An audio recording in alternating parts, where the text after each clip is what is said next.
সূর্যোদয়ের সাথে সাথে ৩১ বার তপ্পধ্বনির মধ্য দিয়ে জেলা প্রশাসনের আয়োজনে শহীদ স্মরণে মাদ্রাসা মোড় স্মৃতিস্তম্ভে পুষ্পমাল্য অর্পণ, জাতীয় পতাকা উত্তোলন, ১ মিনিট নীরবতা, দোয়া ও মোনাজাত অনুষ্ঠিত হয়।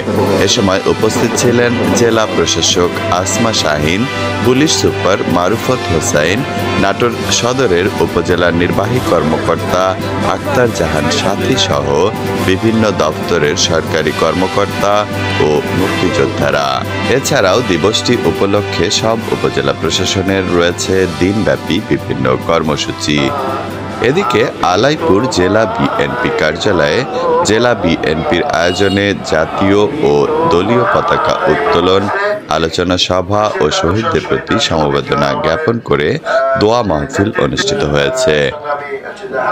এ সময় উপস্থিত ছিলেন জেলা বিএনপির আহ্বায়ক শহীদুল ইসলাম বাচ্চু, সদস্য সচিব রহিম নেওয়াজ, যুগ্ম আহ্বায়ক ফরহাদ আলী দেওয়ান শাহীন, যুগ্ম আহ্বায়ক কাজী শাহ আলম, স্বেচ্ছাসেবক দলের সভাপতি আসাদুজ্জামান আসাদ সহ দলীয় নেতা কর্মীরা।